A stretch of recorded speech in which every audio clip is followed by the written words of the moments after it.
Hello and welcome everybody to another episode of Strickland. I'm your host, Shwin and Stacy. In this episode of 519, I am joined, as always, by my co-host Stacy. That is at StacyPen89 on Twitter. Stacy, how are you doing? Doing all right. Chilling in SoCal. Not chilling exactly. It's pretty hot. Well, there are worse places to be than Southern California. Although Donald Trump might disagree. I saw Luka we're not Doncic gonna talk about that. at In-N-Out. He got 4 double doubles. Actually, or no, he's not there right now, right? Yeah. He's not in America right now.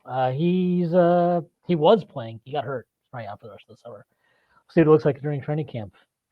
All right, we're not here to talk about Luka Doncic's nutrition or training. We're going to talk about the Knicks and other basketball-related things. But before we do that, do have to make a few announcements. First being that the Strickland has a YouTube channel where you may be watching this podcast. If you are not done so already, please like, subscribe to the channel, leave a comment. That'd be a huge help to us.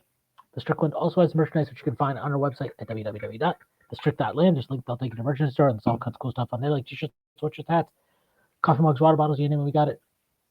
The Strickland also has a Patreon, which you can subscribe to. There are a number of different tiers. There's $6 tier that gives you access to Pod Strickland's podcast and a host every Friday with Prez. You also get access to Takes from Obvious Bozos, a podcast hosted by Andrew Steele, aka Doug, along with Zach Blatter, and you get access to the Strickland Discord, where the conversation never stops. There are further tiers. There's a $9 tier that gets you access to Strickland Roll, a pod that I host with YC, where we rant and review the Knicks even more. You also get access to one of our premium articles by Matthew Murdo, one of the best in the business, and you get access to Strictly NFL, which you guessed in his podcast about the NFL that is hosted by Konstantin Metrikos and Desmond Novak.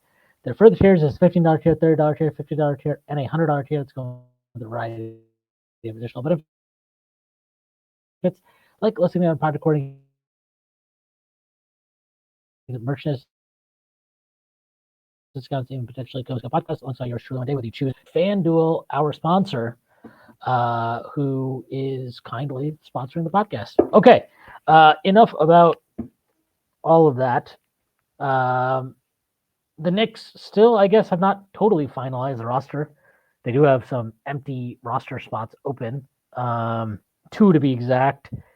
As it stands, they can only fit in one true veterans minimum player, and then they'd probably have to fill in they would have to fill in the last spot with somebody available to be signed on a rookie scale contract. That could be Mohamed Diawara. That could be whatever. They have some options there. It could be Kevin McCullough, I believe. Actually, I'm not sure if McCullough fits. He might not. Either way, point being is they have some options here.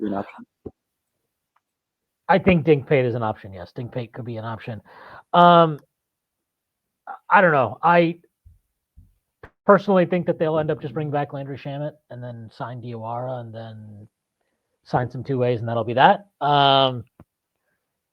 There seems to be some buzz around Ben Simmons. I'll put my cards on the table and say that I personally think the entire Ben Simmons thing is all bullshit. I think it's his agent trying to drum up a market for him. I am very, very dubious that this front office would go after a player like Ben Simmons, who just doesn't check off any boxes for them. A player who has not been serious about his career for a half decade at this point, who has basically not participated in serious basketball activities for about 4 seasons, who couldn't even muster up much fight in a contract season last year. I just don't see it. He's not available very often. He's constantly missing time. To me, a player like that, when you're in a contention window, when you're using what is left of your limited resources available to you this summer, just doesn't make any sense. And yes, you're just using a veteran's minimum. So if you sign Ben Simmons and he sucks and he has no value, it's not that big a deal in terms of obviously you're not going to be signing him to a multi-year contract. But the fact is, if the Knicks sign whoever they sign to a veteran's minimum contract, because they're hard capped at the second apron and they don't have much breathing room, that player, they don't have the luxury of trial and erroring players. They can't just sign Ben Simmons and if it doesn't work, waive him and sign somebody else. That's just not how it will not work that way. It can't work that way. And for that reason, I just don't buy it. I don't think it's real. And until it actually occurs, I'll continue to just believe that it's nothing but agent-driven bullshit. Yeah, I mean, I would tend to agree. They have familiarity with Shamit. If there's two big question marks, the Knicks have, we saw in the playoffs, it's secondary playmaking, and at times spacing, right? You had the heart issue with teams. You didn't see it as much against the Pacers because they played them straight up. But obviously against the Celtics and Pistons, they were putting a center on them.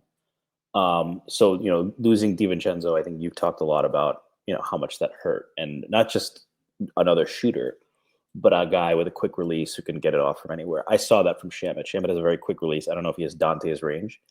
And in that role, you don't want someone to come in and be like, I'm rebuilding my career. It's like, I'm going to give you 10 minutes a night. In that role, Shamit looked pretty good in the playoffs, right? He is not going to be a lockdown defender, but he can give you enough to be disruptive. Again, if he's just playing those minutes, can move around on offense. That kind of fits pretty well as a guy that they can tap into deep in the bench.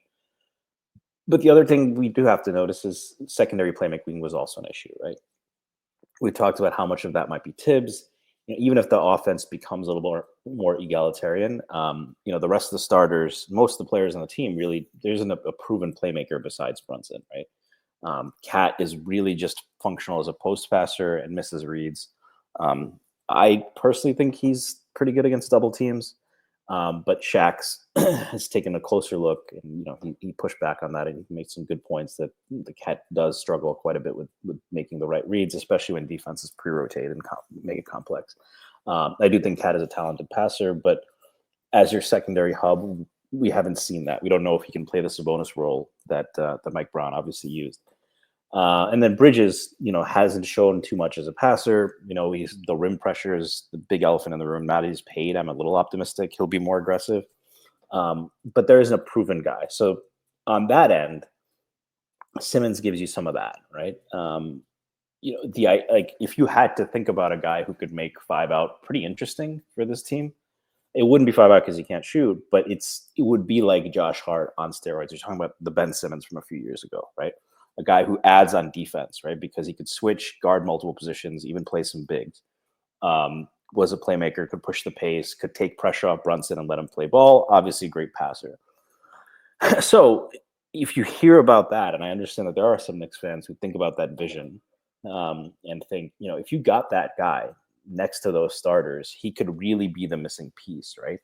That allows Brunson to play more off ball, that allows that can run interesting actions with Cat, give him the ball more. That can help stabilize your bench. If you're playing you can play him because of his size next to Deuce and Clarkson. I do get the appeal, but I think for the reasons you mentioned, it's been a couple of years. I think maybe is it him not taking his career seriously? He's had the back issues. I don't know. I'm not going to speculate on that. But when it's been a couple of years since you've seen anything like that, and you have a guy can get a decent floor contribution. And I'm not going to speculate on the vibes, but we know Landry fits in pretty well with the team. There haven't been any complaints about his professionalism. I think the opposite is true. He's been mostly praised. That would be my pick there. And I would imagine, they're trying to drum up interest. I'm sure the Knicks have had conversations, but I guess the question I throw back at you is why haven't they signed anyone? If it was clearly Shamit, why hasn't that gotten done yet, in your opinion? I'm not sure, so I'm just totally speculating. One, I don't think there's any rush. There really isn't a rush, because most teams have their rosters filled out right now, so you're not really competing with a bunch of guys or a bunch of teams for these players. Also, these players are available for a reason, right? Like we can be reasonable about this. These are not highly coveted players. These are not players that had robust markets. These are not players. It's 2 a.m. at the bar, right? Yeah, I mean that's really what it is. It's like these are not players that were at the top of anybody's list going into the summer. So they're available for a reason. The other part is, I do believe that the Knicks, I think they had the way I view it is, it's easy to sign or it's easier, I should say, to sign guys like Yabusele and Clarkson earlier in free agency. Um, and it's more necessary to sign those guys more early in free agency because they probably had, I mean, not probably, they did have more demand. They were more in demand. But like, you're promising those guys roles that you're fairly confident, even though a coach was not in place, at least officially at the time, anyway. Like, hey, regardless of who the coach is, we see you as XYZ type player in the rotation. Like, you're somebody we envision as a definite rotation player every night. You're going to be in the mix. Now, the minutes, we're not going to make you promises, but you're going to be in the mix. I think it's easier to sign those guys early in free agency. A guy like these like depth guys who are probably, because the money is the same everywhere, right? They're looking at veterans minimums no matter where they play. They're probably a little bit more judicious about, okay, and they need to be about, okay, well, what situation makes more sense for me in terms of what's the most likely place I'll get minutes? What's the best place I have? What team gives me the best chance to break through and potentially earn my way into playing as a consistent rotation guy night after night. Um, those are things those guys have to weigh, and the Knicks had bigger fish to fry. Like, okay, we handled our main player business right at the start of the offseason in terms of we brought in Yabusele, we brought in Clarkson. These were guys that we targeted, that we wanted to bolster our rotation, regardless of who the coach was. And we also went through an extensive coaching search to fill out the assistant coaching staff, which has now been completed, it seems, with Chris Gent being the associate head coach for the Knicks. And you go through this whole process, and then they also, they handled the Mikal Bridges thing, right? Extending him. This is just bottom of like the food chain type of business, and it's August. I think all these guys are on vacation. I think everybody's on vacation in the NBA, and that's it. Like, I don't think that there's like some huge basketball reason for it in terms of like, sometimes you keep roster spots open if you're trying to set up for a trade. That's not as important in the offseason because you can have up to 20 guys signed on the roster initially. So it's not like you need to pare that down right now, or you need to keep that spot open because if you sign Shamet, you won't be able. I don't think that any of that is the case. Now, maybe not signing those guys, like not signing Shamet or Simmons or whoever, right now gives you that little bit of leeway to operate under the second apron if a sign and trade or something like that becomes possible and you need to aggregate salary and blah, whatever. We don't need to go into the specifics, but maybe that little bit of flexibility under the second apron, maybe that's part of it. I don't know. I wouldn't suspect that's a driving factor, but maybe that's part of it too. But yeah, mostly I just think that like there's no rush for the Knicks or for the players that are out there, and they're out. I think if you called Brock Holler right now, you'd get a, I'm not in the office message. Like, you're going to get an out of office message. So, yeah, that's mostly what I think it is. I don't think there's some like, I don't anticipate something like last year happening where you get some huge deal on the cusp of, training camp starting or anything like that. I don't think the Knicks are working anything under the table like that. I think that this is mostly just them taking their time. But yeah, I do expect Shamet to come back. He fits a role that I think makes sense. Simmons to me is just a total theory, and the Knicks don't have time to waste on theories. They need proven theorems. So that's what they need right now. Well played. Yeah, I mean, there's, if this was a couple years ago, and I think a lot of the fans are still in that mindset, right? I mean, if you think a couple years ago, these kind of flyers were always what we wanted, right? There was a time a few years ago where we would have said, Patrick Williams is a bad example, right? But Some of these guys are second, third year, not getting a lot of playing time, but there's still something interesting there. Those are the types of guys we targeted, right? Or a vet who maybe isn't fitting in but has some upside. The Knicks are not at that point. I mean, realistically, you're not signing this person to come in and start. You're not like Ben Simmons isn't taking Josh Hart's minutes. He's not taking, you know, I mean, unless he really gets back to his, his prime. And the other thing I'll mention with Simmons is, I think there was a while ago there was this push that if you get him a point guard, have him play like Draymond Green, right? Screen setting and short roll playmaking, and he has the defense, right? He can be that guy, just Draymond on steroids, and he never bought into that, right? Or that was clearly something he wasn't interested in. He saw himself as a point guard. So that is probably not going to to work out. All right, so we talked about the that spot. Do you want to talk a little bit about? I know summer league is whatever. Personally, I liked Diawara the most. I would like to hang on to Pate for long-term potential, but I don't think that guy's ready to contribute to a good team yet. That's not a knock. I think the athleticism, the size, and some of the instincts are there, but clearly a little bit of a tunnel vision. And it's summer league, so you don't have those reps. You're not playing with people but definitely looks like a guy that I'd want to see marinate more than get on the court right now. Diawara seems like the most likely candidate. There's just a lot more there than with McCullough. McCullough probably is a little bit more advanced as a scorer, but that's not the role you're going to have these guys play.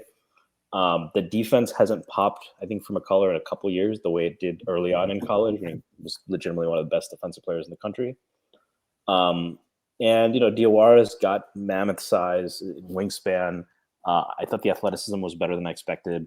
The passing was better than I expected. I don't know how much he's going to do all of that. He was functioning at times as a point guard. But just guys who are smart and make connective reads is something this roster can use. We've seen that. So that would be my guess. I don't know if you have any other thoughts on that, but not really. I would just sign Diawara. I think he's a lot more interesting to me than somebody like McCullough, who I think he's going to be 25 this upcoming year. I'm not writing him off as he has no future. I don't know enough about him. I haven't seen enough of him to say anything for sure. I just think that I'll take the swing on the fucking 6'9" guy who is 19 and is still kind of figuring out how to play basketball, but has shown flashes of some really intriguing skills over McCullough. To me, that just makes sense. To my knowledge, if I remember correctly, I believe that McCullough is not eligible for the kind of a number that would fit under the second apron if the Knicks signed a guy like Landry Shamet or Ben Simmons. So maybe you could bring him back on a two-way or anyways, and that's fine by me. I have no issue with that. But if as far as filling in the roster, yeah, I'd rather go Diawara. Yeah. Would they be allowed to sign additional guys on two ways up to that 17 limit, or would that also put them over the two? No, the two-way contracts don't count to that. So they could sign. They still have 3 two-way slots open. I don't think they've committed any of the two-way slots yet. So I don't know if that's, I'm not sure what they're waiting for. Again, and some of this could be maybe they have deals lined up and the guys are like, hey, I'm on vacation. Can we do this when you guys get back and when I get back and whatever? I mean, it could really be that simple for all I know.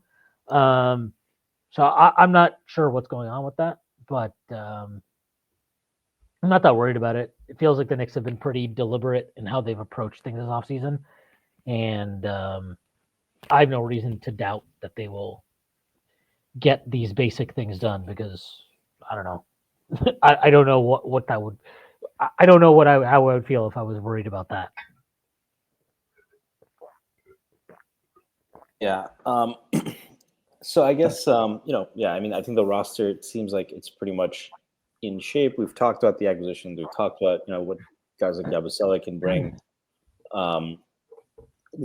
Clarkson gives them I think probably a bit of an upgrade on campaign, but probably similar type of player who's mostly there to put a floor to the bench offense by looking for his own shot. going into the season, right? We're a big picture. We're in August, right? So everyone is making these rankings. I've seen the Knicks listed as highest, second in the league, which I actually don't think. Certainly since the '90s, I've never. I mean, the '90s, I don't think these kind of lists were constantly coming out, or I wasn't reading them. So in this, certainly in the internet era, that's the highest I can see the Knicks. I can remember the Knicks being in a preseason ranking. But I've also, there was one from Bleacher Report that had them seventh, right behind, the Wolves, the Nuggets, Rockets. I think they're in a mix there. I could see them as high as number two. I think they are in a mix with Cleveland, very evenly matched for the best team in the East. But I think the questions we have right now are twofold, right? I think we're going to get some answers on a few things. When you look at last year, people you had, I don't want to divide this into Tibbs defenders versus, whatever critics. But if you were diagnosed what happened in the Knicks, it seems like the offense was way too, I think most people would agree on every side, the offense was way too one-dimensional. You weren't getting enough from McCall, in particular, on a consistent basis. And then on defense, I thought Cat competed well for the most part in the playoffs, but Cat and Brunson provide some fundamentally challenging issues for you on defense. If you're neither maximizing the offense, and you have kind of a ceiling on how good you can even be on defense if you're playing with those two guys at point guard and center. I think on that offense is what's really interesting to me, because I do think a lot of people just believe Brunson can't push the ball. He has to slow down the ball and play and beat ball dominant. He's not a playmaker, and they don't have anyone else that can take him off ball. And I think we're going to find out. I think what me and you have said for a while is that if you watched him in Dallas, if you watched him, even at times, I remember that Cleveland game in his first year here, where he put, I think, like 40 points on Donovan Mitchell with Randall out. 48. He was playing really fast. What, 48, right? I thought it was 48, and then and that was with Randall out, and he was pushing the pace, pulling up from three. Just played a very different style. So it's to me, I don't see him as the kind of guy who wants to do that. Are there times when I've been frustrated that he brings the ball up too slowly and we border on an 8-second violation? Absolutely. And maybe those are things Brown needs to emphasize, but we're going to get an answer, I think, is this a fundamental limitation of Brunson's play style, or is this Tibbs, right? To the extent that Bridges wasn't getting to the hole, wasn't playmaking at a high rate, wasn't passing out of drives, had a mediocre season from three and probably should have taken more instead of converting those to mid-range. How much was that the offense? How much was him not being comfortable? How much was him wanting to preserve his body to get paid? Which you can have your own opinions on that, but at least that's not an issue anymore. With Cat, are there better ways to get him involved? We're going to see if there's fundamental limitations on this roster, or a guy like Brown can fix them. But now that the offseason is shaken out, first I do want to ask, what are your kind of thoughts on are there gaps still on the roster that you wish were taken care of, or does this look like a championship level roster to you? And two, just your thoughts on that. I know we've discussed the subject before, but I do think it's worth talking about. Is it the roster? Is it the coach? We're going to find out, and I'm curious to your expectations about which way it's going to go. Yeah, I mean, I don't know. There's definitely stuff that I'd like to have on the roster. I'd like to have somebody that's a little bit more prolific from three as an off-ball player. I'd like to have somebody who is wing-sized, who I trusted more to nominally run the offense at times, that could play alongside Brunson. And Bridges isn't quite that guy for you. Yeah, I don't think he's quite. And Ben Simmons obviously isn't that guy for you. Would never be that guy. Ben Simmons isn't a guy. Ben Simmons should not be. If Ben Simmons is signed, I'd be furious. He's a joke. You get to see Maya Gemma at the games. I don't think they're dating anymore. And that either way, that would not be a sell to me, because that's not why I want the Knicks to sign players. Not that I would mind seeing Maya Gemma games. The Ben Simmons thing is a joke. But I don't know. I think every team has issues. Oklahoma City, yeah, their defense is amazing. They're super young, and I get it. Who on that? They really struggled they really struggled offensively at times throughout the playoffs, aside from SGA creating. And I know that Jalen Williams hurt his finger or whatever, and he played really well in the finals, but like I still don't think that he's like a high level creator. I think there are real limitations when you take SGA off the floor and then you put the onus of creation on other guys in that team. And they didn't address that this offseason. So far anyway. I don't know. Maybe they have something up their sleeve, but they didn't do anything this offseason to address it. Now, that might be because they're like, okay, Jalen Williams is going to take another leap. Chet, we still think has an offensive leap in him. We're going to get Nikola Topic back, and we're really, really high on him. I don't know. Like maybe there's all kinds of reasons they could justify not having signed that player. But the point is, as it stands, from how they finished last season, even as the NBA champion deservedly and the best team in the league, they had real question marks about them offensively, about their ability to create. And I think that's real. And that's the NBA champion. And that's an NBA champion that I think almost, I wouldn't say unanimously because there's always psychos, but like the vast majority of people, a strong majority of people would be like, from the start of the season to the end of the regular season, they were the clear-cut best team in basketball. And even then, they had to go 7 games in the finals, and they got pushed the distance by Denver in the second round. Like they're not infallible. That's the NBA champs. Then we can look to the East. Obviously, we know the injury situation. Cleveland, like I still don't fully know that the Donovan Mitchell Garland pairing, along with the Mobley Allen pairing, works in the postseason at the highest levels because, we didn't really get a chance to see it against the Pacers, and even when we did, it wasn't like it was super dominant and left no questions to be asked. So those are real questions for them. And you can do this with every team around the league, even the best teams. So, yeah, do I think the Knicks have shit that they like could improve upon? Yeah, obviously. No, that's not even a question. That's indisputable. But does any of it concern me to the point where I'm like, well, because they can't do this, they cannot compete? No, I don't believe that. I think that there's a lot. I think there's a lot that they can do to improve their internal processes, and hopefully they do those things because I thought they left a lot of meat on the bone last year offensively. Defensively, yeah, I think there's stuff they can do. I do. Like, I think that the fact that they never tried anything. I don't know. I think plenty of other coaches in the league would have at least at times tried, like, hey, you know what? Let's put Cat on the 4 and put OG at the 5 defensively and switch it up that way and see how that works. Like, the fact that we never tried that, I think, is pretty wild.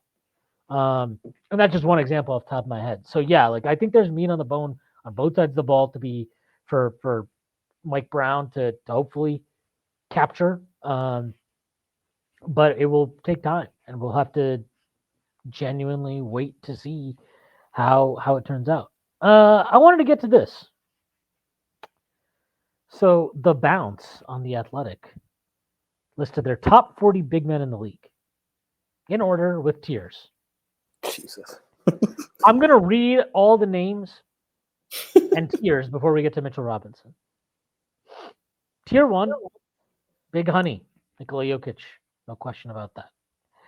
Tier 2, the next big things. 2, Victor Wembanyama. 3, Joel Embiid. 4, Anthony Davis. Tier 3, the rest of the top 10. Bam at 5, Karl Anthony Towns at 6, Rudy Gobert 7, Şengün 8, Jaren Jackson Jr. 9, Domantas Sabonis 10. Tier 4, maybe they should be higher. Evan Mobley 11, Ivica Zubac 12, Isaiah Hartenstein 13, Kristaps Porzingis 14, Chet Holmgren 15. Tier 5, as solid as it gets. 16, Jared Allen. 17, Miles Turner. 18, Daniel Gafford. 19, Nikola Vucevic. 20, Jakob Poeltl. Tier 6, can these guys make the leap? 21, Naz Reid. 22, Nick Claxton. 23, Jalen Duren. 24, Goga Bitadze. 25, Jan Hansen. 26, Mitchell Robinson. And then to close out this tier was 27, Lively. 28, Kalel Ware, which I don't understand. 29, Onyeka Okongwu. 30, DeAndre Ayton. this is not the most egregious thing about this list, but I just wanted to get this off my chest. What has Nick Claxton done in his career? Like, what has he done? Has he done anything? Has he been consequential in playoff series? Has he been on a bunch of winning teams and driven them to success? What has this guy done? This guy hasn't done anything. I think he's been in the playoffs once in his career. I think he's played 1 year of his career in the playoffs. Other than that, I don't remember. Maybe 2 actually. He's just not that good. And people obsess over him because it's like, oh, he's switchable and he's not that good. He's fine. He's okay. But like he's not he has not had the level of success in competitive playoff series. And I'm not just talking about team success, I'm talking about being a driving factor towards it. The way that Mitchell Robinson has. Mitchell Robinson had Joe Mazzulla so terrified of him that he was intentionally fouling him while the Celtics were up double digits in games. This is a real thing that happened. Intentionally fouling Mitchell Robinson to get him off the floor while the Celtics were up double digits. He was like, that's how much of an impact he had and how terrified the opponent was of him. If you go back to 2023, one of the keys to Miami beating the Knicks in that series was like putting multiple bodies on Mitchell Robinson on every defensive possession once a shot went up to keep him off the glass. That was like a key thing that they focused on. And you can look at 2024, and the Knicks probably don't win the Sixer series without Mitchell Robinson. Like I don't, and the guy that ranked ahead of him on this list, Isaiah Hartenstein. Look, I understand that some of this stuff is going to incorporate durability, and that's obviously a major question mark for Mitch Robinson. You know, there's no two ways, or there's no way around that.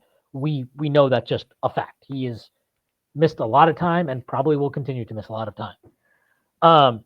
But like when it comes to the actual viability of the player in, the highest levels of play of basketball, playing against the best teams, the best opponents, the best offenses, whatever. Like there's no world where Hartenstein has proven to be a superior player than Mitchell Robinson. It just hasn't happened. Like maybe it will, maybe I don't know, but it hasn't happened yet. That's despite playing on that Oklahoma City team last year, surrounded by plus defenders, right across the board almost. And even then, at times they'd take him off the floor because he was an issue offensively or defensively rather. And I just go through this list. I just don't understand it. And I just got to say the idea that Mitchell Robinson is in a tier called "Can these guys make the leap?" is fucking insane. Like he's made the leap 4 fucking years ago. At that, like, well, it's also leap. Like some of them don't belong. Why is Nas Reed in this tier? Can these guys make the leap? Nas Reed, like I'm not saying Nas Reed. I actually think like number wise, this is probably about right for Nas Reed, 21, something like that. But like, what the fuck is this tier? Like, half these guys don't deserve to be there. It doesn't make any sense. Like, you've got Yang Hansen because of Summer League. Yeah, he hasn't played a minute in the NBA. And he's ahead of Mitchell Robinson. How is Goga Bitadze ahead of? He's ahead of Lively. Played really well in the NBA Finals. I just don't understand. How is Jalen Duren ahead of Mitch Robinson? Like if it's durability, that's fine. But then you can't name these tiers the way they're tiered. Like it just doesn't make any sense. And just judging by I have the article open. He should have addressed that. That's pretty disrespectful to a guy who's everyone knows him in the NBA. This isn't some obscure. Oh my God, Knicks fans are super high on this guy. Everyone in the league knows that guy's a problem. Like as you mentioned, Joe Mazzulla is very aware of that fact. So he didn't even address that. If he had said, Mitch is tough to rank when he's healthy, he's obviously one of the most impactful centers, but that's a very big caveat and lack of offensive agility, blah, blah, blah, whatever. No, I think the entire list is ridiculous. I don't know how Embiid is over Anthony Davis at this point. I don't know how he's over Cat at this point. Why is that's the thing. If health is the issue, right? Why is Joel Embiid third? Like, what team? He's a negative. Like, first of all, if you're top 10, right? If you're I'm not even going like top 10. If you're top 10 at your position, So like we're saying bigs, right? Whatever. Your contract should not be like discussed largely as like this albatross negative value thing. That's just like me personally. That's just how I look at it. Like, hey, if a guy is top 10 in his position, now you might be like, all right, I don't love the contract, right? Like we say with Cat, like, I don't love the contract, right? Don't love it. Wish it was at a lower number. But I'm not sitting out or like I'm not sitting around being like, oh my God, is this guy ever gonna get on the floor? What a fucking horrible contract. This is weighing us down forever and there's no way out of this. Like the Embiid thing is terrible. He didn't play basketball last year. He's right now still without a timetable for this upcoming season. And yeah, to the durability point, like it makes no sense. If Mitchell Robinson presumably is being punished for his lack of durability by putting him at 26, then how the fuck is Joel Embiid third? It makes no sense. It's also a funnily named tier. The next big things. Obviously, that describes Wembanyama. I think we know what Embiid and Anthony Davis are, right? Like they're Are not you the sure? next big. They've been the big thing, and we'll see if they stay on the floor. One, it's a little bit also interesting that he didn't include Giannis on this list. I get it. If there's some people would call Giannis more of a big wing. Obviously, probably put him at number 2 on this list right now. But just, I mean, first of all, I think Hartenstein, forget about Mitch. I do think Hartenstein, for the reasons you made, it has become overrated. Just because of how much he blew up out of nowhere with the Knicks. He played 22 minutes a game in the playoffs. I don't know what his on-off was, but, this isn't exactly like you're putting him over guys like Jared Allen, Miles Turner, guys who are very, very important to their teams. He just isn't. That doesn't mean he's not a good player. It doesn't mean I don't appreciate what he did here. Porzingis, again, durability, right? If you're gonna nail Mitch for durability, look, they played in the same series, right? Did I just imagine Mitchell Robinson? Porzingis has played less playoff games in the last 2 years than Mitchell Robinson. Just like pointing that out. And you can say KP was injured last year, but we saw them both on the floor. The year they won the fucking championship, Mitchell Robinson played more playoff games than Porzingis. Yeah. I'm almost positive about that. But even if you throw that out, we saw them both on the floor together last year, didn't we? Did I imagine that series where Mitchell Robinson was, like you said, getting intentionally fouled with 2 fouls just to get him off the floor? Whereas, I mean, I buy the argument that Porzingis probably wasn't 100%, but he looked like a shell. I wasn't worried. Luke Cornett played better than Porzingis. Yeah, Luke Cornett is a legitimate beef there. Why am I not? Allen is underrated. Turner is underrated on this. I've always thought Gafford's a little overrated just because I value defense. There's no world where I'm taking Gafford over Mitch Robinson. I'm sorry, absolutely none. None. This guy he got played off the floor multiple times when the Mavericks made the finals. Like he was not good in several of those series and basically would start games and then not come back in.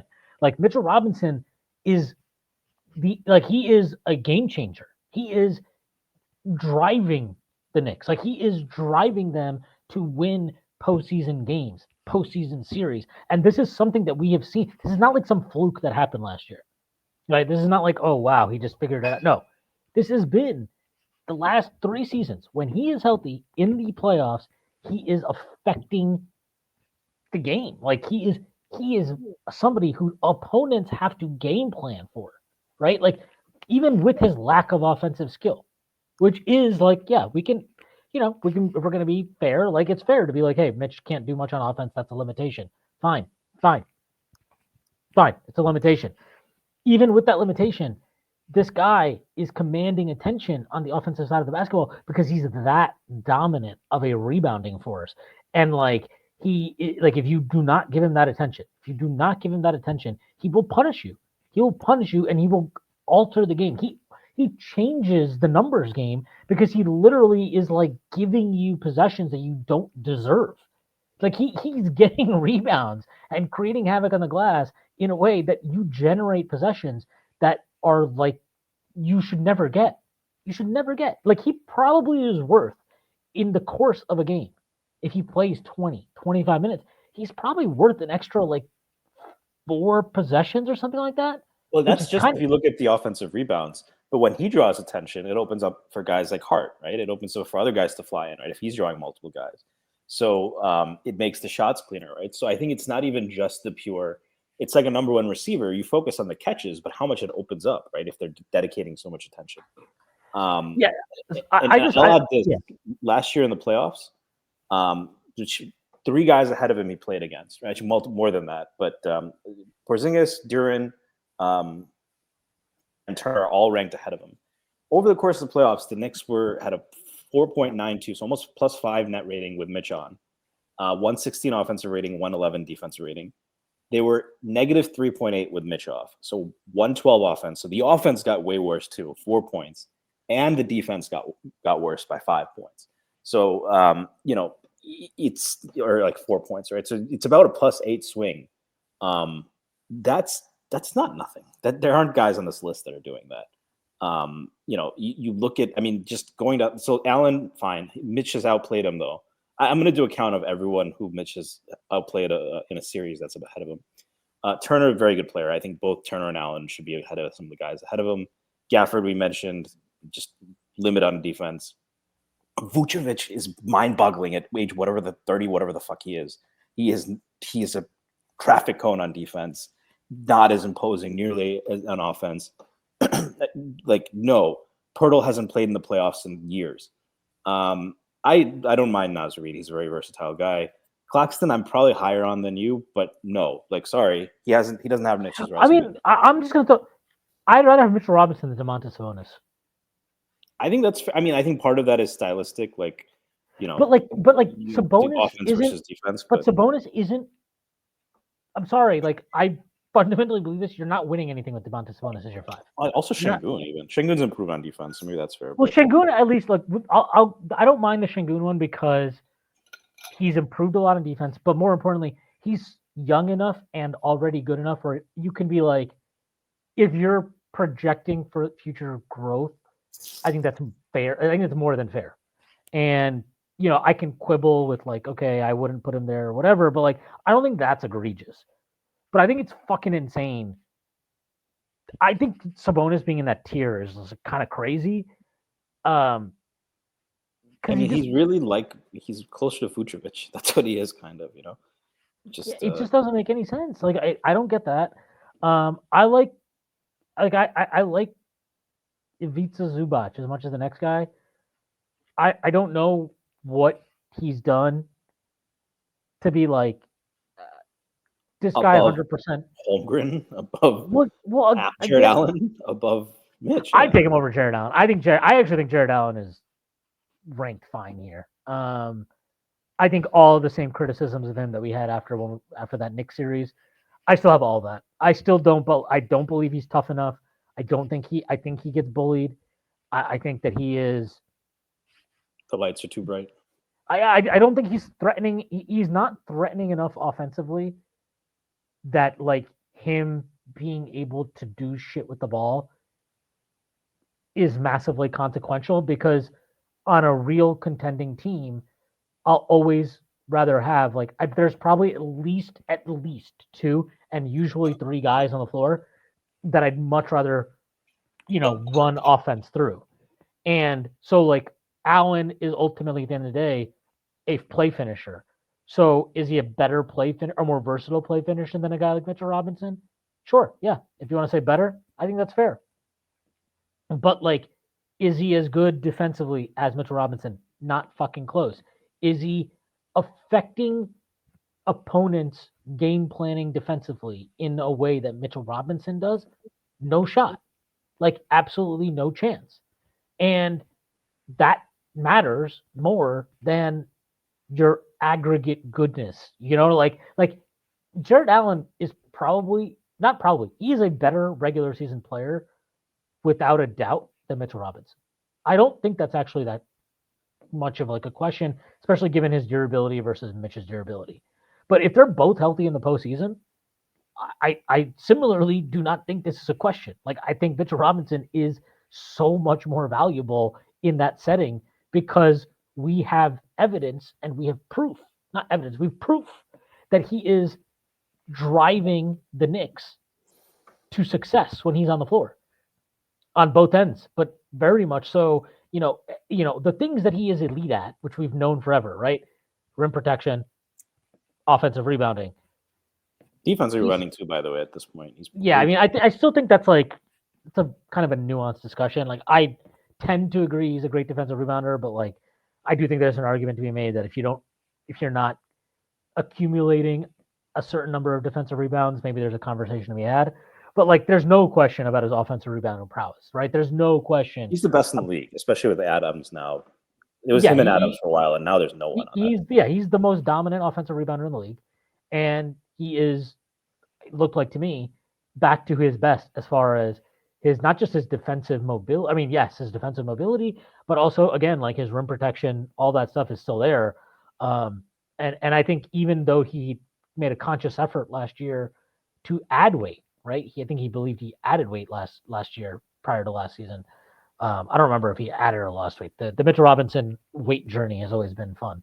But like he's still like, and he's like a good post defender now, like a legitimately good post defender, which is funny because when he was younger, that was like, you were like, oh shit, this guy like, oh, Embiid has him in the post. It's like an automatic foul right here, like no question.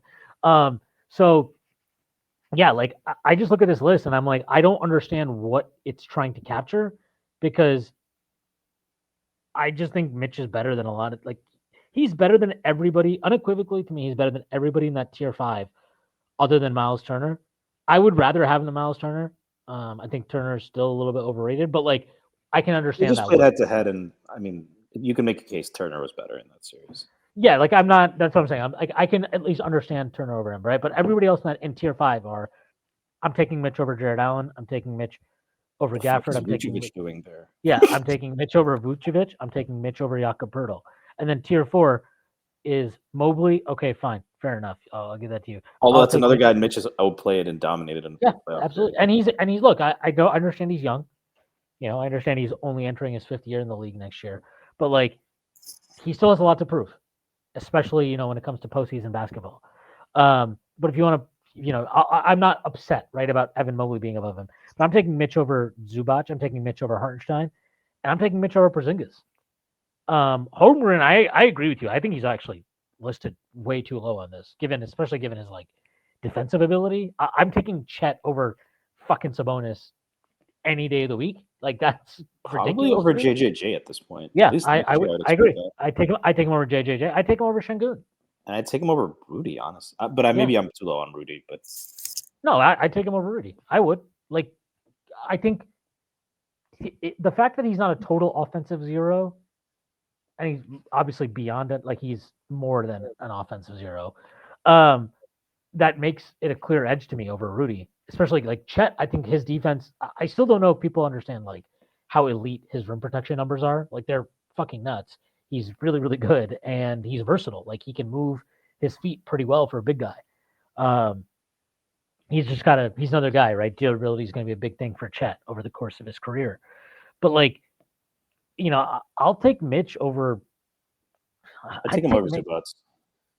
I'd take him over Zubac. I would take him. I think Zubac, Hartenstein, a few of these guys are like, The Athletic and NBA Twitter is like, these are guys who are super good, but the wider world doesn't know about them because they don't play. I think Zubac is weird. Like I think always been that he's a good player, right? But like, not some dominant. Like you're not shuddering in your scout in the locker room with your scouting report, worried about Ivica Zubac. Yeah, you're probably not fretting too much about the Ivica Zubac post-ups when they've got Harden and Kawhi on the team. But yeah, I don't know. I just think I just don't understand what this list is trying to capture. And then the guys above it. Yeah, I just don't understand. Like it's Naz Reid, Claxton, Jalen Duren, Batadze, Young Hansen over Mitch. So like to my count, I take Mitch over all 5 of those guys. I would take Mitch over. He just outplayed Duren at Series 2, another guy. Right. I would take Mitch over Allen. I would take Mitch over Gafford. I would take Mitch over Vucevic. I would take Mitch over Poeltl. That's 9. I would take Mitch over Zubac. I would take Mitch over Hartenstein. And I would take Mitch over Porzingis. So that's 12 guys listed above him that I would take him over.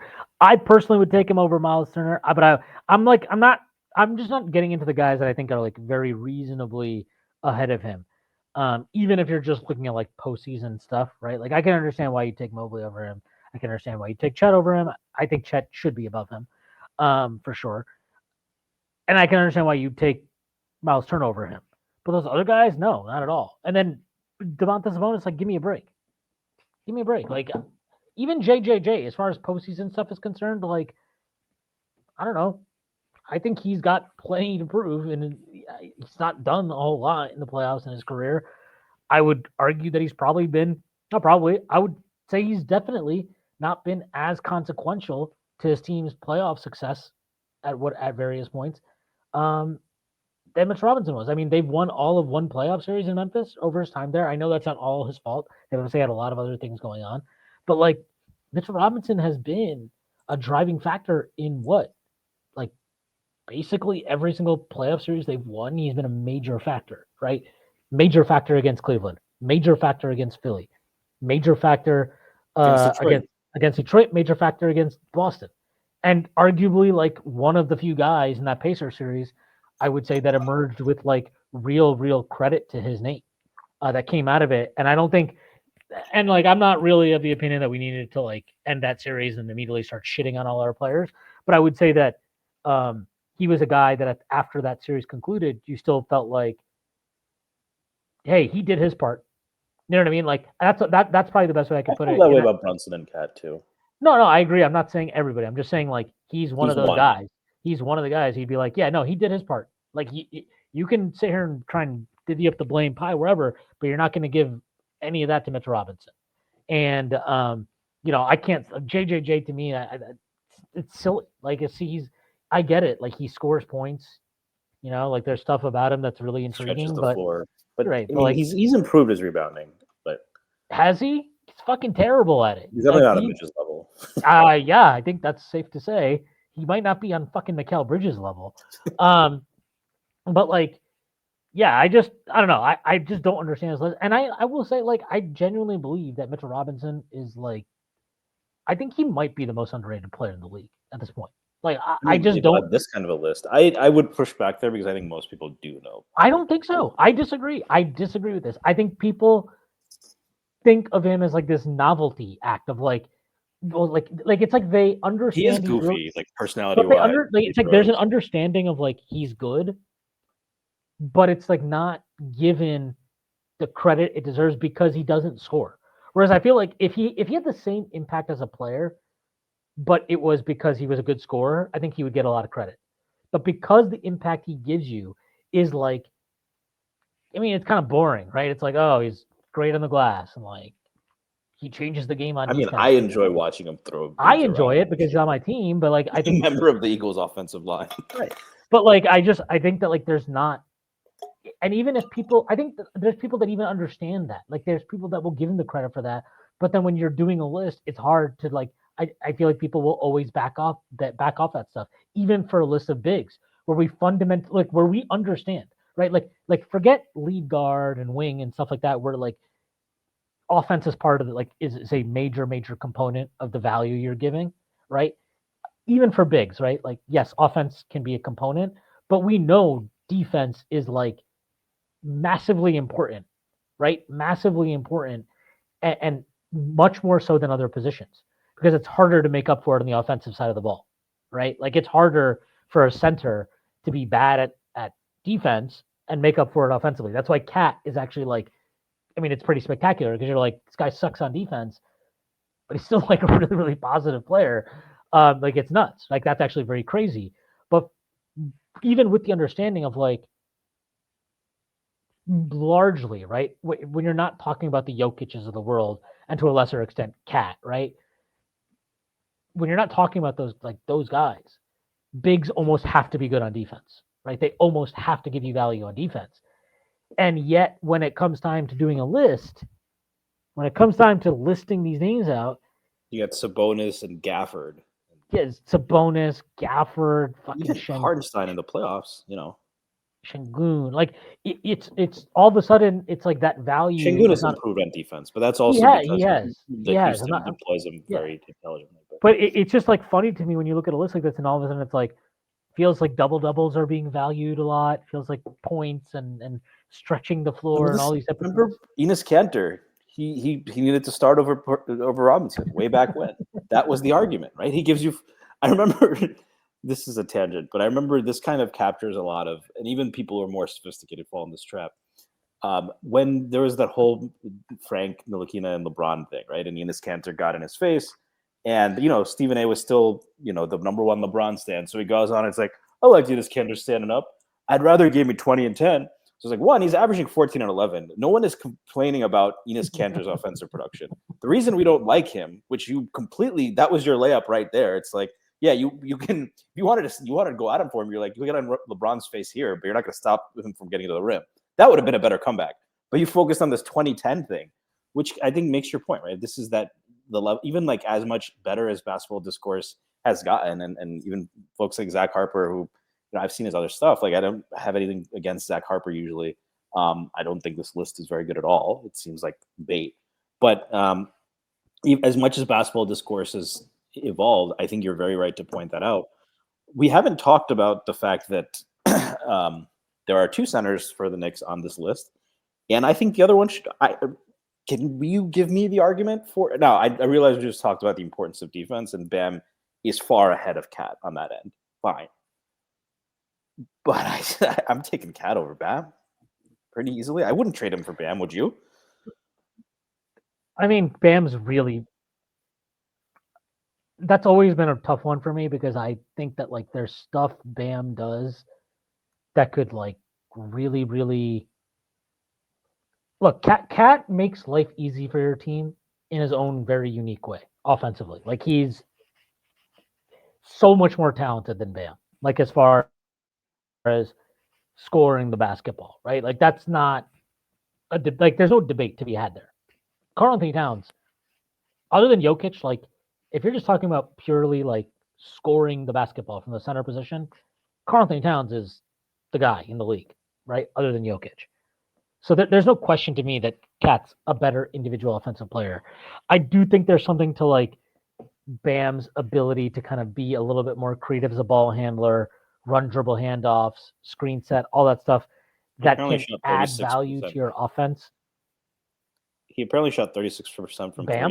three on 3 attempts a game. He's averaging a make per game. That's solid for him. Yeah, that nobody cares. That's no. I mean, it's fake shooting, but it's not non-existent. But he added 56. Yeah, but exactly. That's why, like, Miami's kind of right. a shit show. Well, I think I would like to see Bam at some point in his career play next to like an actual offensive, like an elite offensive engine. I know people will be like, well, he had Butler. Like, Butler was cool and all. Like, those teams' offenses sucked. And I'm just like, I guess for me, like, where I look at it now with the league is I don't put blame on the big guys when your offense is bad. I think that is usually about your guards and your wings. Like, if your offense is bad, it probably has something to do with your guards and wings, because centers are like the bigs to be like driving your offense is very, very difficult. And there's really only one who does it. Right. Yeah, exactly. So like, I just don't put that on the big guy. So like, I don't put Miami's offensive issues on Bam. I think if he played on a team with better offensive talent, the things he can do offensively would really like be accentuated. And I think you would see that there is some like Draymond-ish qualities, like real qualities to how he can amplify and make life easier for perimeter players. And then defensively, obviously, like, he's unquestionably better than Karl-Anthony Towns, right? Like, I don't think we even need to discuss that, right? We can just take that on its face. Would I take Bam over Cat? Like, after last, like, if this is indexing heavy on last year, then no, like, absolutely not. Cat was the second best center in the league, basically, because Wemby, he fell off, or not fell off. He had, whatever he had deep vein thrombosis,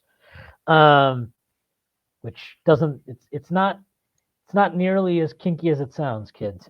But like it, if you're looking at it over the course of like the last 5 years, and look, I understand, I know that there'll be people listening to this that are like, well, if you look at the EPM numbers, like Cat clears Bam, and I get all that. Like, I just personally think there's something to like put Bam on a team that actually has an elite offensive creator, and I would be willing to like, I'd be very interested to see that. Probably the best way. Well, the Knicks have one, so that sounds like you would make that trade. I probably would make that trade. I would probably make that trade. I think that I think Idris would do a lot for the Knicks defensively. Obviously, like dude, Bam and OG, Bam. that would be Even pretty Bridges, right? amazing. Yeah, that would be pretty amazing defensively. But like even offensively, I I think that not even from like what he can do, what he can add, but like with Cat in the lineup, we know that you have two defensive negatives in your lineup, right? With him and Brunson. There's no question. Like even if you take out Josh Hart and put in your ideal whoever, it doesn't even need to be somebody on the Knicks current roster. Whoever your ideal guy is in that spot, you're still going to it doesn't matter who it is. You're still gonna have two negative defenders on the floor, and it's very, very hard to hide that. If you put Bam there instead of Cat, yes, you lose offensively. Okay, there's no question to me that you take something off the table offensively, but I think it gives you a lot of flexibility in terms of how you want to fill in that next spot. But there's also other things to consider. Like I still don't think we got a good enough sample with Cat and Mitch, and I think that's part of the value of Cat. Is unlike Bam, I think Bam can only play the 5. Like I know that Miami's going to try and do this fucking Bam and Khalil wear double big thing. Good luck to them. I'll believe that'll be effective when I see it. But like we know without question, Cat next to elite defensive center who has zero like range, right? Like no offensive range at all, is a viable lineup. Like that's a lineup that can play heavy minutes for a team with championship aspirations. We have documented proof of that, right? Like there's no conversation. That's just real. We know that. So, I think the conversation in Bam, but like who would I take, Bam or Cat? Like I think there's a lot of interesting kind of ways to think about that because they have such different strengths as players, but then there's also different things those profiles provide. And like I do think Karl-Anthony Towns' versatility is undervalued and has been underutilized, certainly by the Knicks last year. Yeah, that goes back to our conversation from before, right? I think there's been a big debate: should the Knicks go 5 out or should they start Mitch? And I think what I really want to see from Mike Brown is just do both. Sometimes one is going to be better. Against the Pacers, I still think as well as Mitch played, starting would have helped more. Against the Celtics, the opposite was true. Against the Pistons, I think the opposite was true. So it's going to vary, right? Against OKC, I would prefer to start Mitch. So I think context matters a lot for a lot of these guys. And I do think, like, given that, right, we talked about defense being important. But it's also, I think the guys besides Mitch who we talked about being underrated, Chet at this point, right? Especially Chet, right? I think it matters how there isn't an offensive team, there isn't an offensive or defensive scheme where Chet wouldn't fit, right? That obviously goes for Wemby too. Gobert is close to that, right? If we're going to give Cat credit for how we survived next to Gobert, we should give Gobert credit for also being able to not cramp up the spacing and destroy things for Cat on offense. So I do think like probably what's overlooked is some of these guys are very precarious fits, especially some of the ones that we thought were egregious, right? Like I'm not going to call Turner egregious because he probably fits in more schemes than Mitch does, right? You can play Turner next to a non-shooter. We struggled to play Mitch next to Julius Randle, right? But a guy like Nikola Vucevic, right? There's no defensive scheme that's keeping him clean, and he's not Cat. He's not close to that. And that drop off is huge. So there's a very narrow, you have to surround him with 4 great defenders. And 2 of them probably have to be number 1 level option offensively. So I have no idea how he's, Gafford, same thing. You need to surround him with quality defenders and rebounders. It's just, I think that's part of it is context matters, but also we should look at the amount, like your flexibility and ability to play in a bunch of different schemes matters, right? And that's part of why we like Quickly so much, right? I think people now you can't stay on the floor. That's really the issue. But you could play him on ball, you can play him off ball, you can defend the point of attack, you can help out, do a bunch of things on defense. So in this ranking, I think that's something that you don't typically see that explicitly called out. Because in a playoff series, to your point, it really is more about individual matchups and who's just going to give you more. But from a team construction perspective, you're looking at contract values and how things might change. I think it is kind of not talked about enough. Well, yeah, I mean that's like one of the reasons why I think like AD is kind of a weird one because he to me is like very obviously a 5, but for some reason he's like never he's got the KG syndrome. Where he's like, no, I'm not a center. I'm a power forward, and it's like, no, dude, you're a fucking center, bro. Like you're definitely a center. In 2025, right? Maybe if it was 1995, no, but well, yeah, I mean, in 1995, you just play both. Like you would just be both. Which like he should have been doing that his entire career. I mean, honestly, I feel like really bad for some of these guys that came up in like the that kind of like mid 2010s because there was like this weird.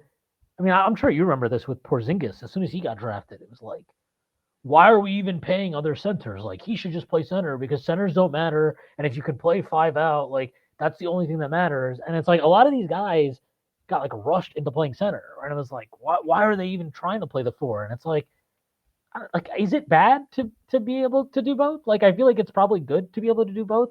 And I do like that the league seems to be understanding this now. Like, one of the cool things to see with double bigs getting popular again is teams understanding like not all big guys have the same skill set. Like they have different skill sets, and you can use them together to give like your team balance as a lineup construction. And I feel like we like completely lost sight of that in 2010s. The Warriors obviously like kind of also broke people's brains, or it was like, oh my god, like they're playing Draymond at the 5 to close games. Like this is the only way basketball can ever be played from now on. And it's like, no, like because presumably not every team is going to have access to this guy named Steph Curry, who is pretty good at basketball. Like that might, and presumably not every team will have access to having the best shooting backcourt of all time. Those might be things that are very unique to that Warriors team. But like it does seem like there's a bunch of switchable wings, right? Iggy was there. You had multiple guys that gave them that flexibility. Well, yeah, it just speaks, but it's just like it's. I do think that you're seeing a lot more willingness to kind of like actually think outside the box now. Like I think a lot of the stuff that we viewed as like, oh wow, Mike D'Antoni is changing the game, right? In terms of like, oh, we're gonna go 4 out and have one roll man and like the paint's gonna be open, and that was like revolutionary at the time. But he was like very dogmatic about that, right? Like he was like very, very dogmatic about it. And I feel like now what we're seeing is the best coaches in the league, the actual best coaches in the league, the guys that get the most out of their teams, they're not dogmatic. They're not like, this is how we play, this is what we do. Like, yes, they will have principles, right? But there's no like lineup construction that they are beholden to, right? Like, I think you see that with a team like Indiana, where they play big, right? They start big, or at least they did last year. They started the last 2 years, they start big, right? With Miles Turner and Siakam in the front court. That's a big front court. That's like a traditional 4 and a real 5 front court. But then they have lineups where they have no center on the floor.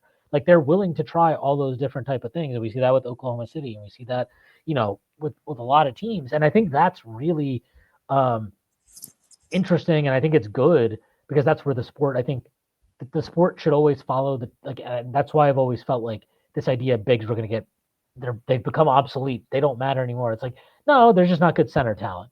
But now there's a lot of good big man talent in the league. Like there's a lot. And so go ahead. that's driving like the understanding it's not even an understanding, right? It's a necessity as a coach because it's like your GM is probably like, look, like I can't get you a fourth good wing. I can't do it. But you know what I can get you? I can get you a third good center. I can get you a third good big guy. Like I can get you something or I can get you nothing. Do you want the something or do you want nothing? And because like those are the decisions they have out of necessity, you have to be more flexible and you have to be more open to kind of playing a little bit more of like an older school, older brand of basketball. I mean, I think the phrase dogmatic is really. I've been thinking about this a lot. When analytics become dogmatic, right? The whole analytics were introduced as a way that, all right, traditional scouting, everyone does it, right? Is there a different way to look at this where we can find value, right? So challenging orthodoxy. When it becomes the orthodoxy, and everyone like challenging like the Bureau of Labor stats.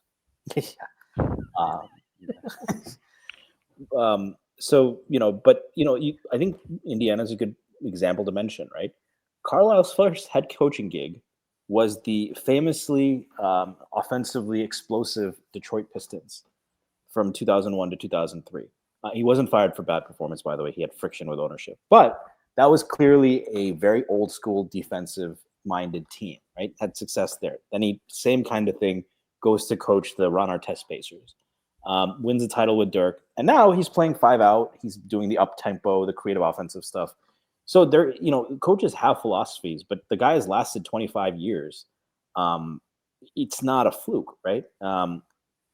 And I think in general, right, like you have to be willing. Yeah, like there's no reason thinking outside the box and saying this is different, this is new, but everyone's doing it. Then it's the same thing, right? You don't have any edge.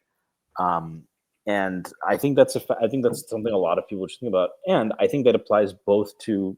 There are dogmatists across the spectrum, right? There are people that say you can only win one way. You can only win with 48 minutes of rim protection. You can only win by having a point guard who can get downhill in the paint. There are people who say you have to go 5 out. There's people that say that your wing has to be 3 and D, right? People who say you can't run your offense through a big, or there's people who say post-ups are always bad, right? Like, so it goes a bunch of ways. People don't even, like, younger fans especially will probably think this is insane, but like, I think growing up for us, it was like a point guard like averaging 20 points a game was terrible. That was like a terrible thing that could happen. It was a horrible, AI, right? That's why AI was so criticized. It's like a horrible thing that could happen. What do you mean? That's not a point guard. Yeah. Well, there's still people who talk like that, right? Chris Paul is supposed to be the true point guard. And like the thing is this, right? 20 and 10 or 18 and 8. That's what a point guard should average, right? But you can get there in so many different ways. You can back down and throw entry passes like Mark Jackson. Or there were dynamic guards like Isaiah Thomas was never to say he was not a true point guard, and he averaged 9-10 assists or whatever. Played completely different from guys putting up the same numbers, right? But yeah, I mean, I think you should always be willing to experiment. You should always be willing to try things with your roster. And nobody solves basketball. I think I've seen this, right? Analytics to solve basketball, not just basketball, baseball, football, right? It never gets solved, right? The promise of using these kind of tools is you can see how the system evolves. You can see where opportunities are, but it's a snapshot. This isn't chess, right? Or this isn't some determinative rock paper scissors, right? Where it's a deterministic outcome, it's not. You want to get technical. Rock paper scissors is probabilistic, but you know exactly what's going to happen. Third of a time, you play each of those. So I think that's what a big misconception. That's why the league becomes copycat. We need to start doing what everyone else is doing. You don't need to be able to react and to be able to play against those teams, but it's not necessarily they figured it out, right? And I think the point you made with Steph is a really good one. The teams that get copied, right? Everyone wants to run an offense like the Chiefs. Well, do you have Patrick Mahomes? Because if you're not the Buffalo Bills, maybe the Cincinnati Bengals, that's very no, right? Or Baltimore. And even then, like they don't like all these, like it's like any other sport where yes, quarterback X is great, and even if you think like let's say Mahomes and Allen, Burrow and Lamar Jackson are all equally good. Let's just say that for argument's sake. It doesn't really matter that they're all equally good because how they get to that level of good is so different from each other. So like you can't, like Burrow can't run the offense that Mahomes does, and Mahomes would not have the success running the offense that Burrow does. Like this is just how it is. Like That's why these guys are all good. And it's why, this is why player evaluation across sports is the hardest part of the job. Because there's no oh, if you do this and you do that, and if this player is good at X, Y, Z, then they are 100% going to be good at the next, at this level. You know what I mean? There's no checklist. There's no there's nothing. There's no way to do it, and that's why and that goes for schemes too. By the way, right? Right. Schemes are you can't separate the two. Schemes follow, and this is true in any sport. If you look at all sports, schemes largely end up following talent.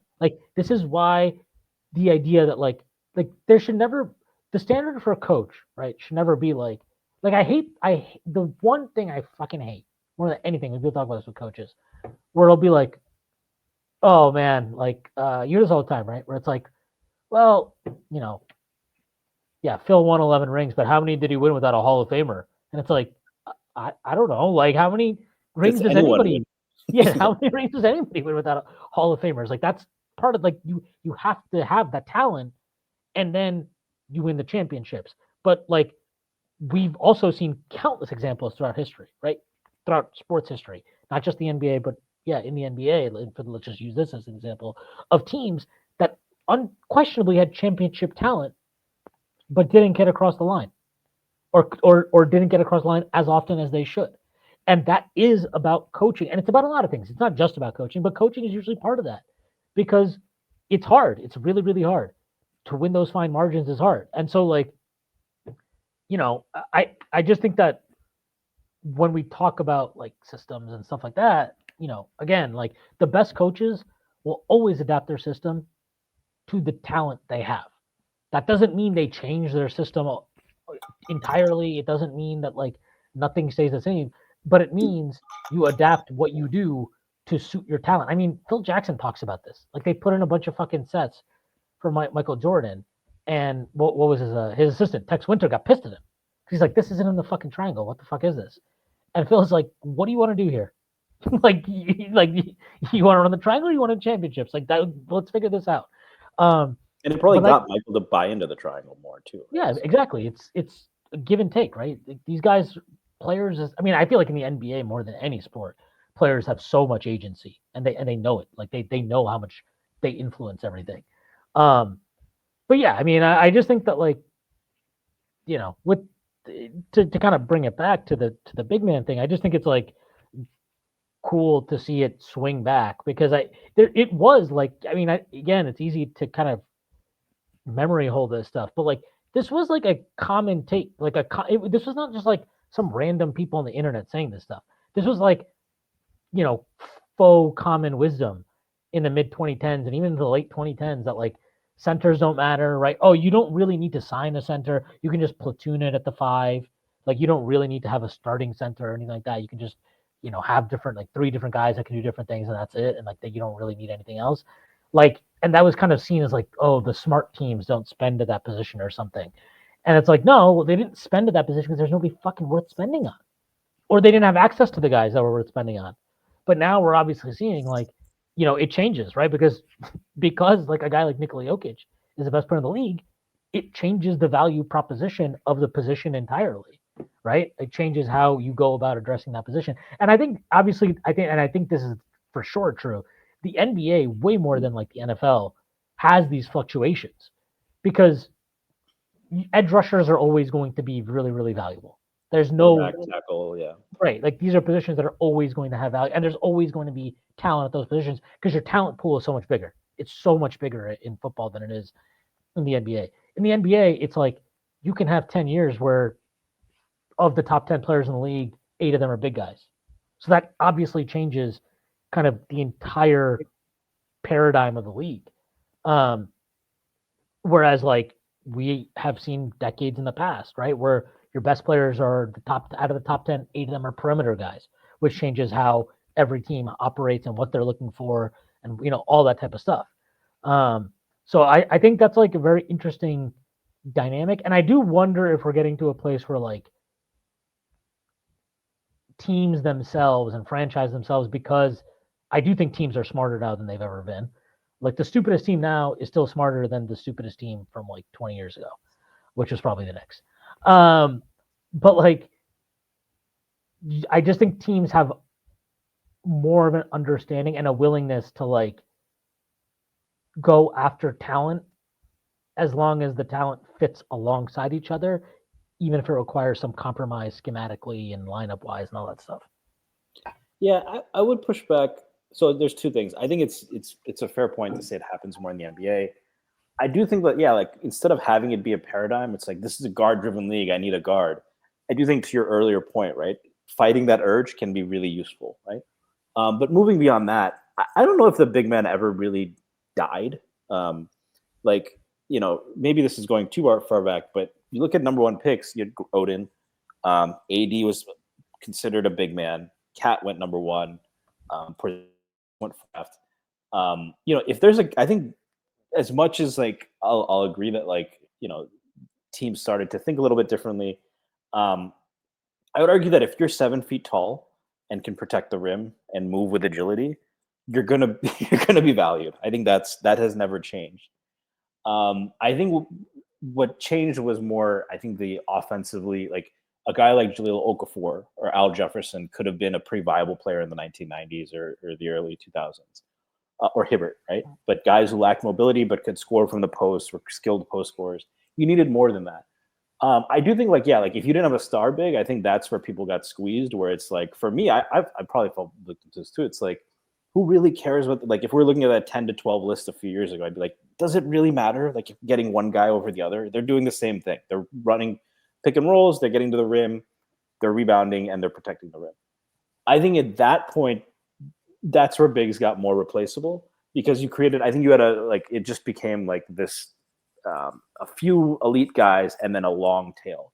But even then, I don't think NBA teams quite bought that because you saw that summer where there were all the big contracts and all of that. I do think what changed, though, is you have more star bigs now, and the discourse around them is different because I think player development, I mean, players adapt and they see where the league is going, right? A guy like Victor Wembanyama in the 80s might not have bothered to learn how to shoot threes, right? I mean, Samson did, and that's, I guess, the closest comp. And Europe is different. A guy like Chet, right? Chet Holmgren is American grown prospect. Maybe he doesn't. Maybe guys are like Chet. You need to put on some weight and learn how to play in the post, right? But now it's shown that all right, if bigs are going to survive, they need guard skills. They need to be mobile. It's not just about throwing your weight around. And you need to shoot. So I think the same thing, and you see that going back to the NFL. People are saying the same thing about running backs, right?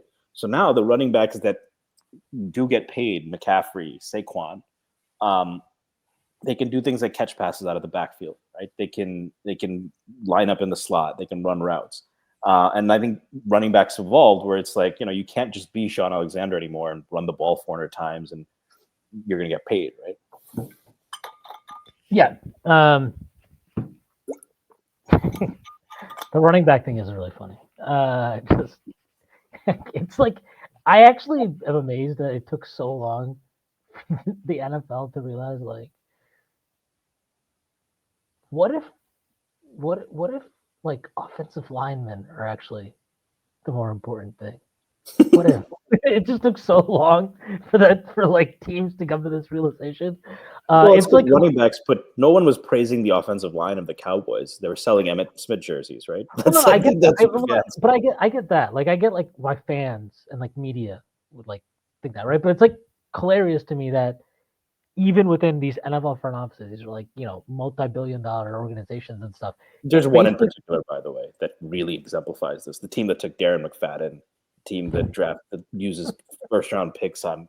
You know who I'm talking about. So the team that now won't pay Michael Parsons, that paid Ezekiel Elliott, whatever. But sorry, I didn't even interrupt. No, yeah, it's fine. But it's just so funny to me because it's kind of an obvious thing that you feel like anybody, especially if you I don't know, it just feels like if you coach the sport and played the sport, you'd be like, oh yeah, guys, big secret here. You could have the most talented running back in the world back here. If our offensive line sucks, we can't do anything. But even within that, right? I think even the running backs don't matter stuff got to a point where, like anything, it became this repeated kind of accepted wisdom to the point now where I think running backs do have value again. Like there's actually they evolved their skills too, right? Christian right. McCaffrey became a great receiver. Saquon's a great receiver, right? But even then, like I just think like even like there's value to paying running backs even if you're like I think teams now understand when it makes sense to pay a running back versus before where it was like you'd be the worst team in the league and it's like, oh wow, fucking Adrian Peterson. Adrian Peterson's here. Like, let's go get him. Like, and it's like, okay, well, you're gonna win 4 games next year, by the way. Or I mean, I guess we could have just used the example closest to home here, which would have been fucking Saquon. Where you're just like, oh, we suck. Like, let's take Saquon at 2, and it's like, okay, well, guess what? You're still gonna suck, dude. Like, it doesn't really matter. But like, it's just Thanks for funny that, though. Jets, by the way. But All's well that ends well. But yeah, I mean, it's funny. I mean, you saw this in the NBA though for the longest time too, right?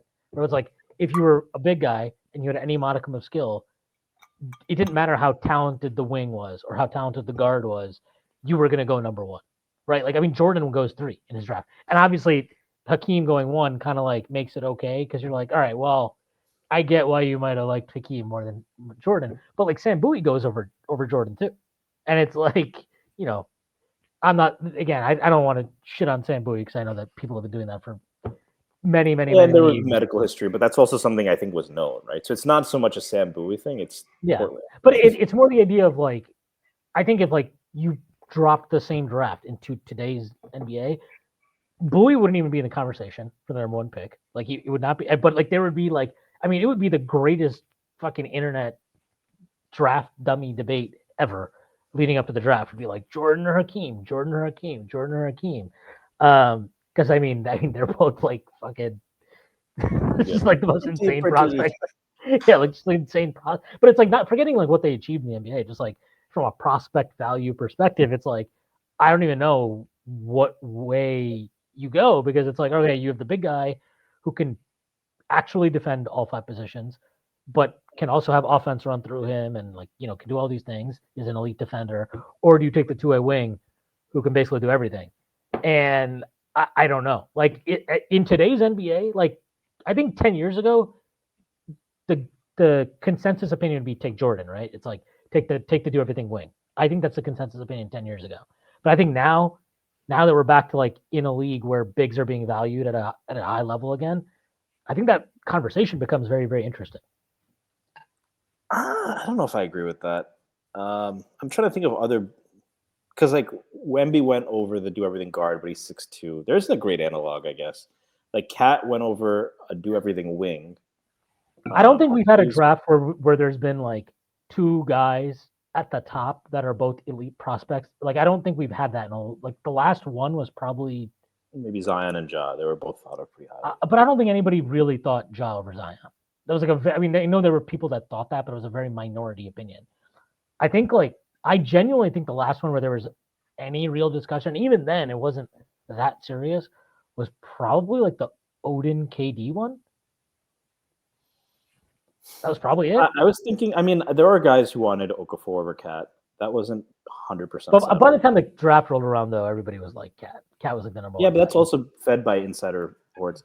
Odin and Durant was interesting. I still think today Odin would go number 1 because he was just an insane talent. But to your point, right? Like maybe that's the closest thing to Jordan and Hakeem. Right? Hakeem didn't have the medical issue. Odin, that's the one thing you can fault Portland for. Again, realizing that a big man with big feet, with bad feet, that's a risk, right? So, all right, with injured feet, I think he moved pretty well. And went to Ohio State. Yeah. I'm trying to think if there's. I'm not sure, Jordan, because like there's still so many factors, right? Like there's still like it's tough to bet on.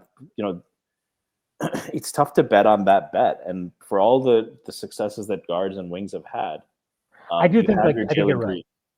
I think I don't know if I'm putting words in your mouth, but I do think you're right that like when push comes to shove, even today, like most top executives will be like, size wins, like size wins, and I will roll with size, especially if the prospects are seen as equal talents, right? Yeah. Where it's like, okay, if I had, and I mean, maybe it's different, right? If you're the team that has the number one pick has drafted, fucking Wemby, right? Let's say the Spurs got the number one pick again, and they have whatever in this weird universe that's concocted. They have some choice between Hakeem and Jordan. Maybe they go Jordan, right? Because they're like, all right, that makes sense. But also maybe they're like Twin Towers. Double big, yeah. Yeah, Right? I mean, like that's what Portland did, right? It wasn't part of the reason Portland passed on Jordan because they had Clyde Drexler.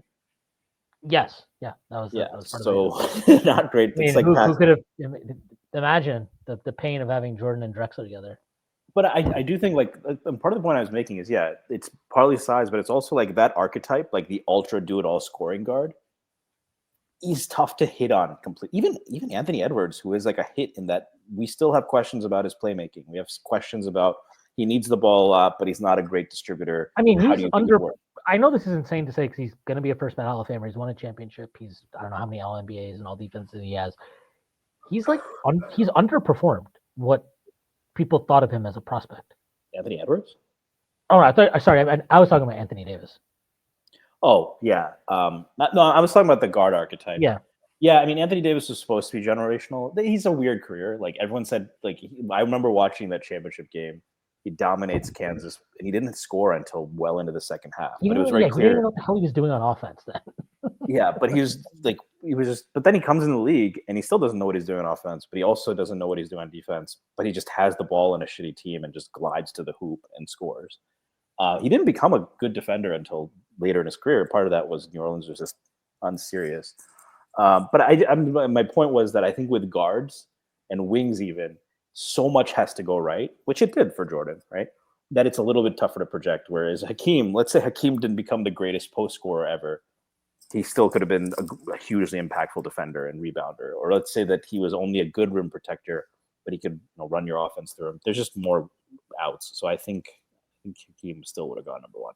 I do think there's no way Sam Bowie could go number two over Jordan. We also just know more about medicine and all of that, where big guy with foot problems isn't going to I mean, that's why MPJFL, right? If you're not going to share your medicals, we're not doing it. Yeah. All right. I think that's a good place to end this. Stacy, let the people know they can find you and plug anything you'd like to plug. Stacy Patton 89 on X, Twitter, whatever you want to call it, and nothing to plug. All the great work of the Strickland. I have nothing to plug, so I'll also plug all the work of Strickland. And thank you to our sponsor, FanDuel. All right, that is our pod for today. Hope everybody has a great week, and I'll see you on Friday. Peace.